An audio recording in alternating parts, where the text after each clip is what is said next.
Nah, kemudian sekarang kalau ada yang bertanya, sama mirip-mirip rentetan pembahasannya. Kalau kemarin kita detil dan beruntun dari definisi sejarah asal-usul dan begitu juga tentang tariqah sebagai aliran-aliran di bawah payung tasawuf itu. Munculnya tariqah sekarang kapan?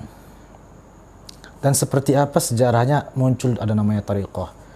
Syadzuliyah, Naqsyabandiyah, Rifa'iyah, Ahmadiyah, Dusuqiyah, Qadiriyah, Bayyumiyah, mungkin namanya Syatariyah lah namanya, Sanusiyah, Suhrawardiyah, banyak. Kok bisa muncul semua itu? Apa sejarahnya? Dan lagi-lagi pertanyaan yang sama kayak kemarin, apakah ada di zaman Nabi? Nah, itu. Kemarin sudah kita pecahkan tanda tanya itu, bahwa di zaman Nabi tidak perlu tasawuf, semuanya sudah natural sufi. Dan tidak perlu dinamakan sufi juga. Para sahabat terlalu rendah kalau dijuluki dengan sufi. Karena mereka punya julukan yang tidak ada duanya di dunia ini, yaitu julukan sahabat Rasulullah. Enggak ada duanya. Mau dibilang sufi itu malah merendahkan, itu turun derajat itu. Kalau kita bilang sufi, misalnya muhaddis, enggak ada. Sahabat Nabi itu sudah tidak ada duanya, julukan itu. Tak perlu. Dan orang-orang bersih semua zaman itu. Setelah mulai kok orang-orang pada hancur-hancur akhlaknya, hancur hatinya semua, muncul ilmu tasawuf itu menyelamatkan banyak orang. Ya begitulah tentang tariqah.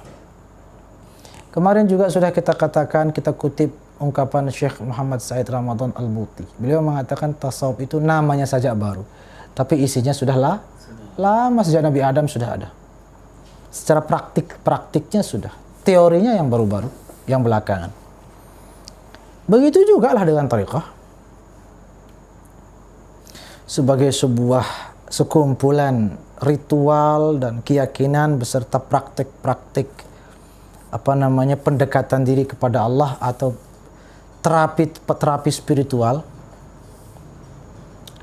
itu sudah ada sejak dahulu kala, tapi istilah tariqah itu yang baru belakangan. Begini saja. Sekolah sekolah dasar, sekolah menengah pertama sekolah menengah pertama SMP, sekolah menengah atas, sekolah menengah apalagi kejuruan, sekolah tinggi, ya kan? Sekolah itu apa ada di zaman Nabi?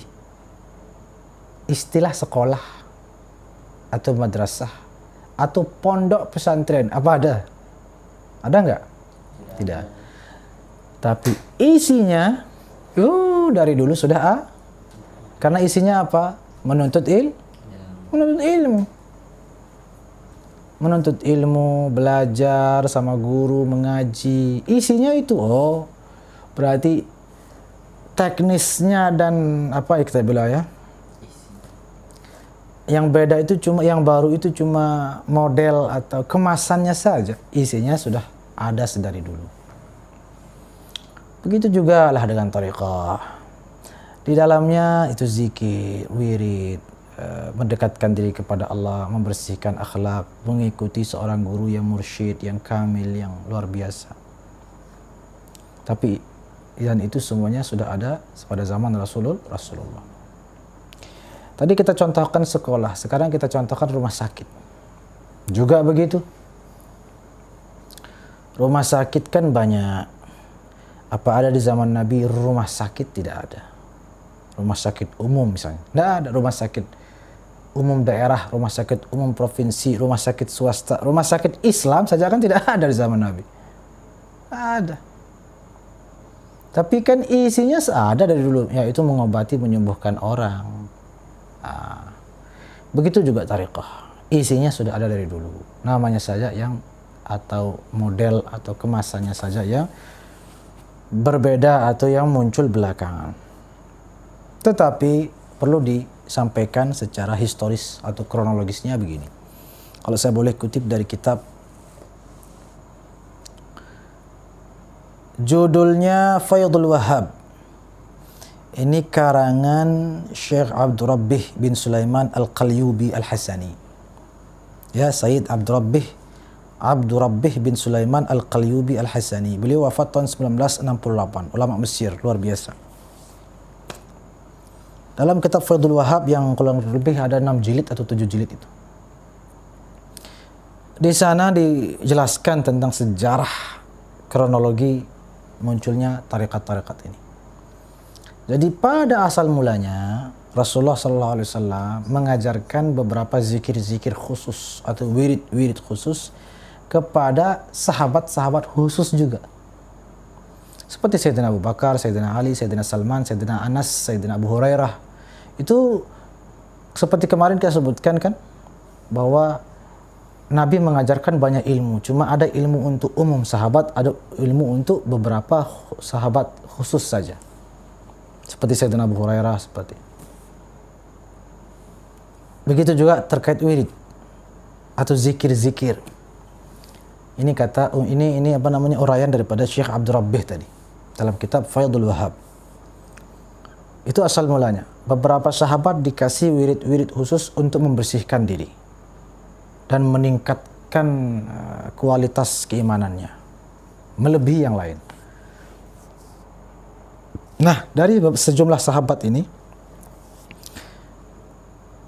sebagian menurunkannya kepada yang lain, kepada generasi berikutnya. Dan diteruskannya pun kepada beberapa orang saja dari generasi berikutnya, dari tabi'in.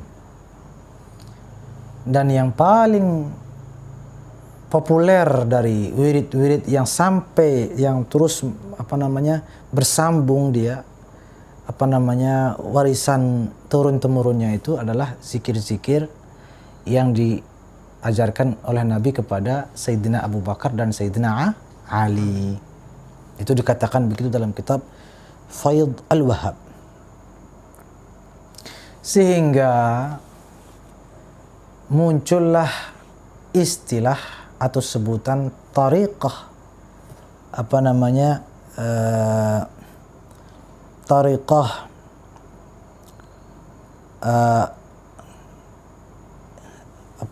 di sini mana dia? Tariqah Siddiqiyah dan tariqah Alawiyah. Muncul nama itu. Tariqah Siddiqiyah dan tariqah Alawiyah. Tadi di awal sudah kita katakan tariqah itu artinya cara. Secara bahasa begitu. Cara Sayyidina Abu Bakar berzikir. Atau cara zikir yang diajarkan Nabi kepada Sayyidina Abu Bakar disebut tariqah Siddiqiyah. Ada yang menambahkan tariqah Siddiqiyah Naqsyabandiyah.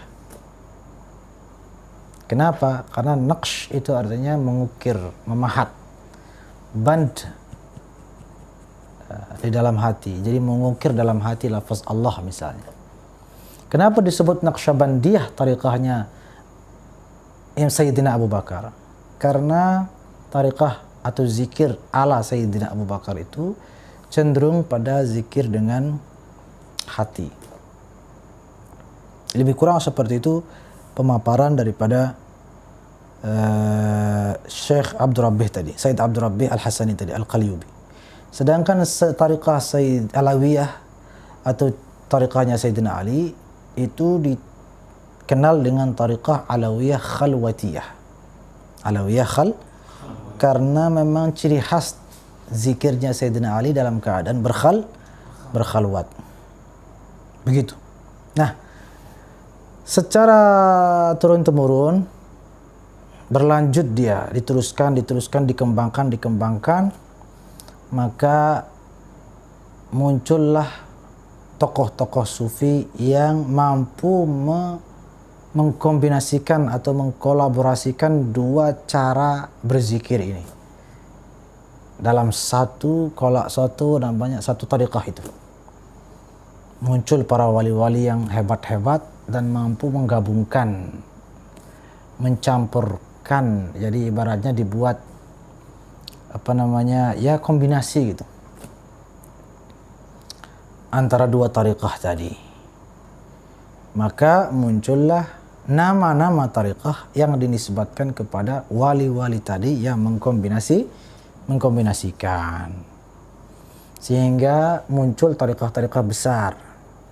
Tariqah-tariqah besar ini adalah antara lain tariqah Qadiriyah, tariqah Rifa'iyah, tariqah Ahmadiyah, dan tariqah Dusuqiyah. Ada lagi tariqah Syadzuliyah, tariqah Naqsyabandiyah, dan tariqah Khalwatiyah. Taib. Nah, dari tariqah-tariqah besar tadi, sebut saja 7 tariqah besar. Rifa'iyah, Qadiriyah, Ahmadiyah, Dusuqiyah, Syadzuliyah, Naqsyabandiyah, Khalwatiyah. Itu 7 tariqah besar. Kenapa dinamakan 7 tariqah besar? Karena semua tariqah-tariqah lain umumnya adalah cabang atau turunan daripada 7 tariqah ini, daripada salah satu dari tariqah ini. Sehingga kita dengar ada ratusan tariqah di dunia ini. Tapi sebenarnya ratusan itu kebanyakan daripadanya cabang dari tariqah-tariqah besar tadi. Seperti itu. Dan 7 tariqah besar ini siapa yang menyebutkannya? Banyak ulama. Nanti akan kita bahas dalam tema khusus insyaallah tentang wali kutub namanya. Dalam kitab Al-Kharidah Al-Bahiyah ini, Al-Kharidah Al-Bahiyah ini kitab akidah karangan Syekh Ahmad Dardir yang dikaji hampir di semua pondok pesantren, tidak terkecuali di Pancor, di Ma'had Darul Quran wal Hadis. Itu bahkan dilantunkan setiap pagi kalau tidak salah di Musalla Al-Abrar. Itu Syekh Ahmad Dardir mengarang Kharidah Bahiyah. Nah, Syekh Dardir ini tariqahnya Khalwatiyah yang ke-7 tadi. Nah, Syekh Ahmad Dardir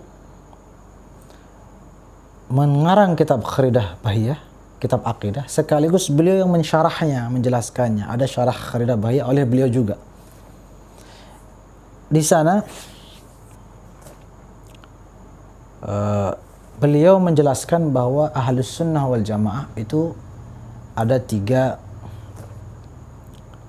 aspek lah, aspek akidah, aspek syariah, dan aspek tasawuf.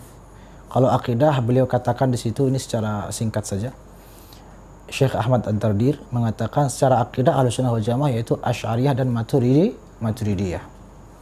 Sedangkan dalam fikih atau syariah itu imam mazhab 4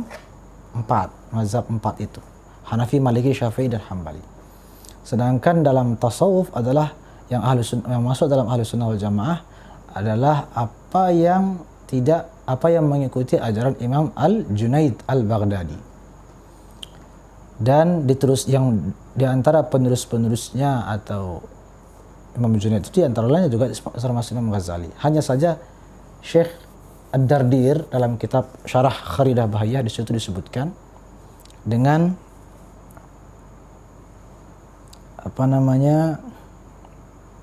beliau menyebutkan mana dia?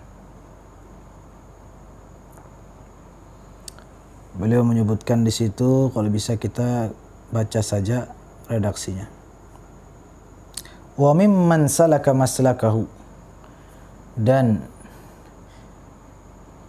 tariqah atau imam-imam, yang meneruskan atau mengajarkan ajaran tasawuf yang benar sebagaimana dipelopori oleh Imam Junaid adalah sebagai berikut. Beliau menyebutkan Al-Qutbur Rabbani Al-Imam Sayyidi Ahmad Ar-Rifa'i wa atba'uhu, yaitu Imam Sayyid Ahmad Ar-Rifa'i beserta para penerus-penerus beliau.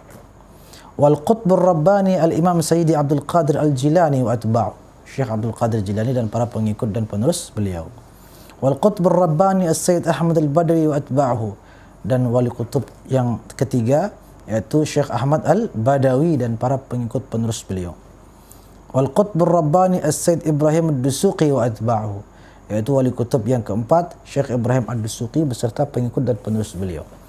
Kemudian disebutkan juga Syekh Muhammad Al-Khalwati dan Syekh Abdullah An-Naqsyabandi wa atba'uhum ajma'in radhiyallahu anhum ajma'in.